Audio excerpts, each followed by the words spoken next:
Hey, there he is. You too, Patrick. Chairman on board. Mr. Molina, how are you this evening? Good. How you all doing? All right. I got Dave Kelly, Jazz. Hi, Carlos. Hey, how you doing, Carlos. Patrick? Good. Hi, Dave. Our wonderful help desk, as always, making sure we're all tightened up. Yep. What was the deal on the cancellation or something? And then, Yeah, it was something from the IT. It was regarding the Zoom invite. And then there was a cancellation that went out, but I think they corrected that. yeah. Yeah, sorry about that, guys. I was out on Friday due to illness, so we had somebody else making some meetings, and they happened to make a duplicate meeting, so I had to cancel one of them. Well, it worked out, so. It's all good. Yeah. All right, folks, without further ado, 5 p.m. I'd like to call to order the Winnebago County Public Works Committee meeting. Tuesday, April 13th, 2021, 5 p.m. Presence myself, Dave Tassoni, Bert Girl. I did see Bert's there. David Kelly, Kevin McCarthy, Jazz Billich, Jim Webster, Angela Fellers, and from the Highway Department, we have Carlos Molina. We have our Administrator, Patrick Thompson. We have our Assistant State's Attorney, John Gilberti. And I don't see, I didn't miss nobody there. So without further ado, I would ask for approval of the minutes from March 16th, 2021. Any comments, corrections, deletions on that item? Oh, I'll move. Moved by Mr. Webster, seconded by Mr. Girl. All in favor? Aye. Aye. Aye. The minutes We are may have to approved. have a roll call according to the state's attorney. And just right, John can go in on that, but I do believe it's the amount of in attendance at a meeting. There's a Right. threshold. There's a threshold number of what is it, John? Well, the quorum, which I think you have four, four would be the number you would need to, or quorum, because you have 7 members, so. Well, no, I guess what I'm getting at is I read the protocol in one of the presentations that you must do a roll call if your meeting consists of so many persons or more. I don't know why I think it's somewhere around 15. If your meeting consists of 15 or more, you got to do a roll call, but less than that, you don't. Does anybody Yeah, else? that's what I remember from that presentation we had by the person in Robert's rules. Yes, that's my recollection also. Yeah, and does that give you some clarification, Mr. Kelly? I apologize. I was just repeating what I heard from the lady. Yeah, and I guess I could be wrong too, but we'd ask Mr. Gilberti to look into it, and if we need to do otherwise on our committee meetings, we will do. But Okay. we'll carry on as we were for this session, and if we get new direction, we'll take that up at the next meeting. Okay. Certainly expedites business to not have to take a roll call every time. You're not going to get an argument from me. All right, and the minutes are approved, and I see no public comment or no one signed up. We'll forego the language for that, and we'll move on to legislation. And our first item is it's a resolution 21-008. It's a resolution authorizing the award of a bid for expansion joint repair on Meridian Road Bridge over the Pecatonica River, and I would so move. Second. And seconded by Mr. Girl, and asked Mr. Molina if you'd like to speak to this. Yeah, thank you, Mr. Chairman. Yeah, what this is one of those, unplanned repairs that we need to do to the expansion joint, as the north expansion joint on the Meridian Road Bridge over the Pecatonica River. It's a repair that it's necessary. If we let it go, it could cause some serious problems. I don't mean that this is not much money, but for a bridge, $22,000 is not much. And just so you know, we have actually applied for federal funds for to do a rehab or replacement of this bridge. If we do get approved for that, it could be 6 to 8 years before we actually get the funds. So this repair is necessary. And if budgeted, we budgeted under emergency unplanned repairs to bridge and culverts. Thank you, Mr. Molina. And Mr. Kelly and Ms. Fellers, if you need to ask a question or speak up, just feel free to barge in, saying I don't see you on the screen here. And that is a cost of $22,000 for that item. I apologize. My Surface camera stopped working. Says it can't start. Okay, well, we'll deal with it. Whatever, like I say, just jump in if you feel the need to. Is there anybody that's got any questions or comments on that item? Just one. Mr. Webster? When is the work to be done, Carlos? As soon as possible. We are going to have to close the road for 2 to 4 days while they do the work. I'm thinking sometime in May. I will let everybody know, put the press releases out. We will put some message boards as well before we close the road. Good enough. Thank you. All right, thank you. Any other conversation on that item? Seeing none, all in favor? Aye. Aye. Any opposed? Aye. So unanimous. All right, moving on to our next item. Resolution 21-009. It's a resolution authorizing the execution of a local public agency agreement with Willett Hoffman and Associates, Inc., and the appropriation of the local share of funds to provide construction engineering services for the rehabilitation of Alpine Road Bridge over Forest Hills Road.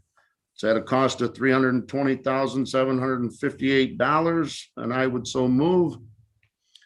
Seconded by Mr. Bilich and Mr. McCarthy, and I would ask Carlos if you'd like to give us an update on this item. Sure. Thank you, Mr. Chairman. What this is as we have talked about in the past, because of a couple of the resolutions that I brought to you, this is for the actual construction engineering. The consultant that Willett Hoffman, they are the design engineers for this project, so they know the project real well. And what they will do is the actual construction inspection, testing, and structural engineering support. Now, just so you know, because this is a state and federally funded project, we do have to have a resident engineer, in-house. So this is just to support our staff. We are using Rebuild Illinois funds for this work, and again, it was budgeted. The actual construction cost for the bridge is in the neighborhood of $4.6 million, of which 80% are paid with federal funds. And the work, I've been talking to the contractor, which is civil, out of Freeport. They plan to start work as early as the beginning of May. All right, then. Anybody else got any questions, comments on that item? All in favor? Aye. Aye. Are there any opposed? Hearing none, the resolution passes. Our next item on the agenda is Resolution 21-010, and it's a resolution rescinding Resolution 21-005, previously awarded at our last meeting there, I believe. And it was the bids for mowing and vegetation control. And I would ask Mr. Molina to speak to that, or I would so move first. Seconded by Mr. Bilich, and asked Mr. Molina to explain what's going on with this item. Yeah, thank you again. I'm sorry that I have to bring this to you again, but unfortunately, the contractor that you had awarded the contract for this work the last month, they right after the county board awarded the contract, they rescinded. They backed out, and they're just not going to do the work. So what we did is then we went to next low bidders. It's actually two contractors this time. One for the mowing, and the next one for the spraying. And yeah, again, they were the low bidders. These two contractors are, people that have done work for us in the past. And just so you know, this is something that we did with the purchasing department. This contractor, the one that backed out, Marlboro's, they are on the list of, I guess I should call it non-responsible bidders, because of what they just did. The dollars that you hopefully will be awarding, it's still within the budget that we have. Can you just give us the 1 minute on there? Is there any substantial increase for the second bidders on these items? It went from, let me just look at here. I got the previous award. Yeah, it went from, and this is on a calendar basis. It went from $9,600 for the mowing to, let's see here, to $13,250. The 9,600 actually was a pretty low bid. I was concerned because what happens with landscapers, sometimes is that it's such a competitive field that they sometimes undercut each other. And then we end up with something like this where, they can't really deliver. I'd rather them do it now than during, the year, because that would be, harder to do. So again, on the mowing, it went from 9,600 to 13,000. So there is an increase of $4,000. However, it's still pretty low and within our budget. That was for the mowing. And then for the spraying, it went from, let's see here, 13,350. That was the one before, to 11,850. So that was only about a $1,500 increase per year. And again, this is for the spraying is for Evergreen. It's a contractor that has done that this type of work for us in the past. Can you help me understand, Carlos? I'm looking at the cost associated with this item, and it says $14,625. Is that the previous bid, or is that this secondary bid? And it doesn't jive with the numbers that you gave us. Okay, so what are you looking at again? I'm looking at underneath this 21-010. It's on the rescinding. It shows a cost of $14,625 for mowing for the 2021 season. Is that the previous bid? You are correct. The number that I gave you, which was 13,000, that was only for the mowing, but we also have a landscaping in mulching, doing some maintenance on a landscape median on Perryville Road. So that brought it up to 14,625. Okay. So I was wrong when I said 13,000, previously. It is 14,625, and that includes mowing and maintaining this landscape median, which includes installing mulch and things like that. Okay, that's understood. Does anyone else have any questions, comments on that item? Yes, I did. My career was in the building construction area and often bidding public work, and we generally had to provide bid bonds. Do we require bid bonds? Good question, Mr. Kelly. I actually, we require bid bonds on just about every other work that we do, everything. For landscapes, for some reason, we haven't done in the past, but I have talked to the purchasing department, and that we should consider doing that for this type of work for landscapers. Again, everything else that we do, we either get a guarantee check or a bid bond. But unfortunately for landscapers, we just didn't have one. Otherwise, we would have kept that check.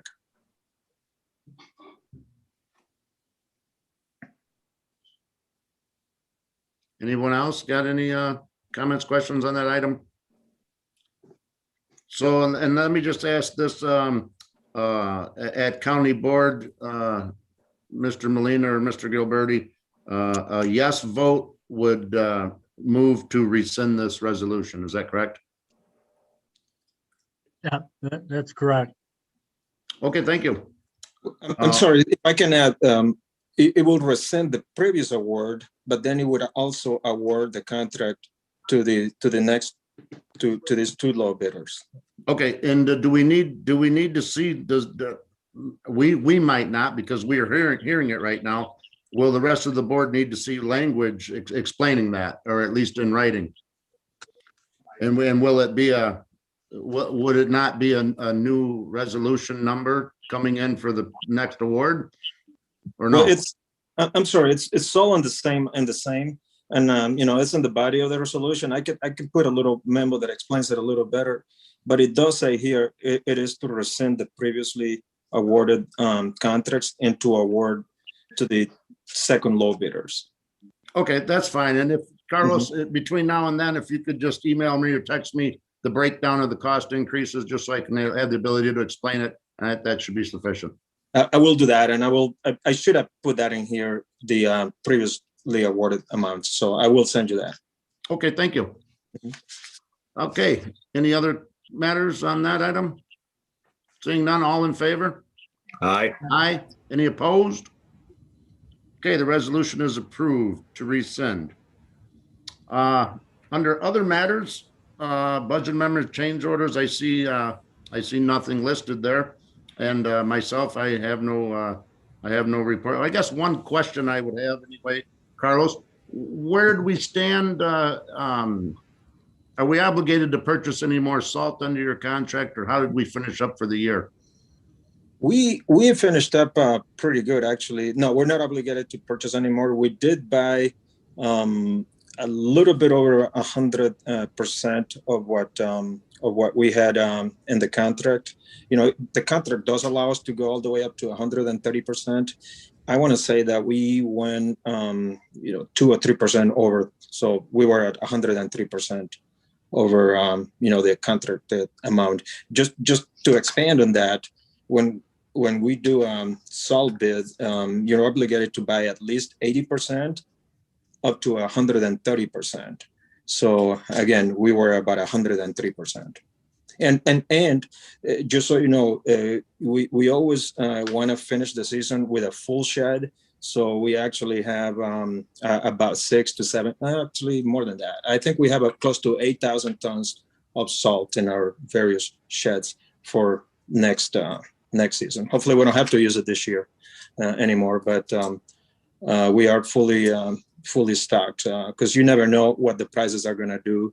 And for additional information, our plan is to bring an award for salt at the May meeting. We're going out for bids in mid-May, so we'll be bringing that to the committee. The second meeting in May.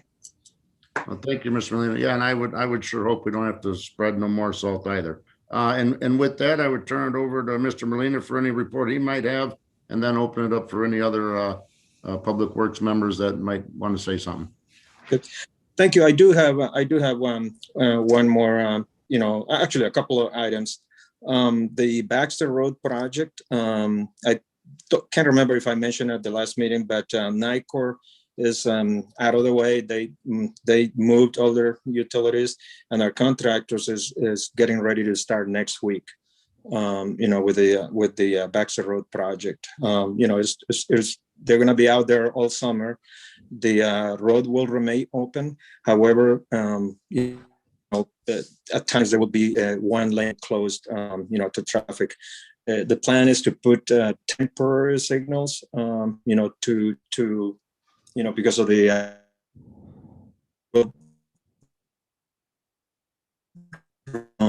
so that's in regards to Baxter Road.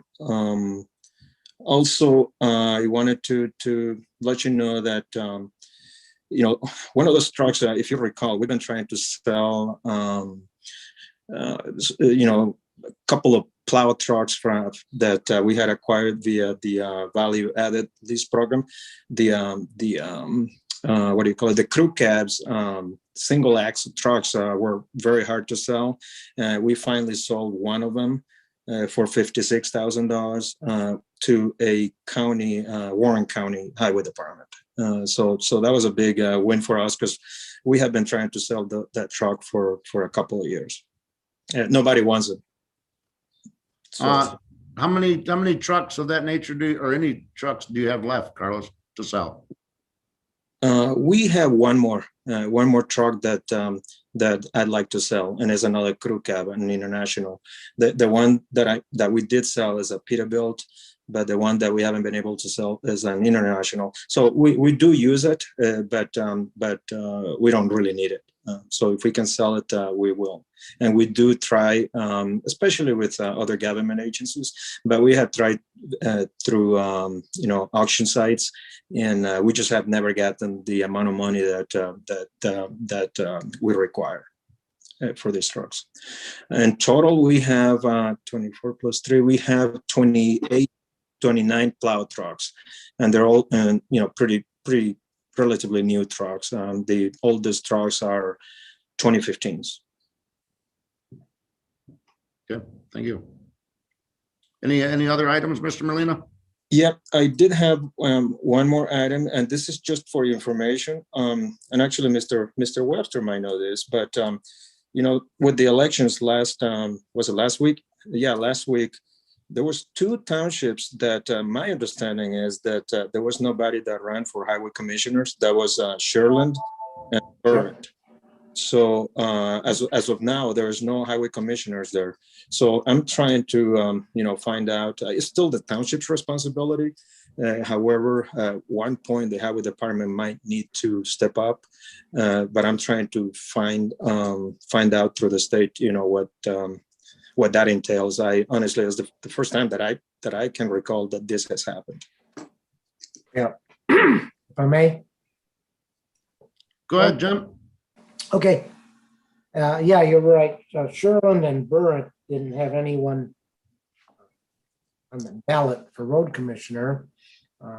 Their current road commissioners, at least in Sherland, they're still on until May, whatever it is, when the new people take office. Mm-hmm. But between now and then, I checked with the state election office. So between now and then, the current sitting board on these townships, they can appoint people to fill out a term.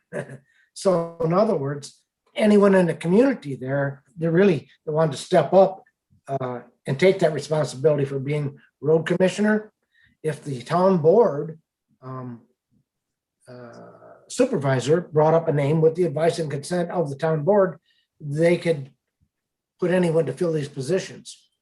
And once again, and in Sherland Township and in Harrison Township, the town board didn't have enough people to get on the ballot to run for town board supervisor or trustees. And so in both those townships, they're going to have to come up with trustees to fill the positions as well. And so it's kind of an interesting situation there, but these are all these townships we're talking about, Burrett and then Sherland, of course, and Harrison are 2 very small townships. And so there's not enough people that want to do a civic duty or whatever. And it's a crazy situation. I don't know. We haven't encountered this before. I think if I'm correct, or maybe John Gabberty, maybe you could double down on what I've just said or correct me for what I just said. Yeah, no, I'll look into it. Yeah, I'm not sure how that appointment process works if nobody ran. So I'll look into that. I'll get an answer for you there. Yeah, And I appreciate that because the way it was explained to me by the Board of Elections there is that how it has to happen, similar to what we do in the county board when we appoint someone to fill out a term. But when we appoint someone to fill out a term, it goes by party, Democrats or Republicans, appoint one of their own party. But in this situation there with townships, I don't know, it's kind of a crazy situation, and it's brought up a lot of discussion about the reason for townships existence to begin with, and perhaps townships should fold into the county and let the county take the responsibilities. And this has been an ongoing discussion for eons. And I don't know what the end result will be, but in the short term here, for these townships to function as they should per state statute, they need to appoint some people somehow or another to fill the positions. And thank you with that. And I just, Consolidate townships. and I would just say, based on myself, I don't know how the rest of the committee feels, but Carlos, if the need arises within reason, if you and your office needs to do something to assist those with their vacancies or incapabilities there, I would support that. Thank you. And we have done that in the past. It's never been because there is no highway commissioner, but, in instances where they needed help because of not having a truck or things like that. One thing that I'm doing too, I belong to the Illinois County Engineers Association, and the question I posed the question because down south, there's counties that deal with this. I'm sure they've dealt with this in the past, and I just want to know what they've done. So I have posed a question to the county engineers, and see what their input is in regards to the highway commissioner. Okay, thank you. Does anybody else have any items of business or correspondence this evening? Seeing none, is there a motion to adjourn? Motion by Mr. McCarthy, seconded by Mr. Girl, Mr. Webster. All in favor of adjournment? Aye. Aye. Are there any opposed? Okay, the meeting is adjourned. Thank you, everybody. Thank you. Good night, Thank everybody. you. Good Good evening. job, Dave. Thank you. Have a good one. See you guys.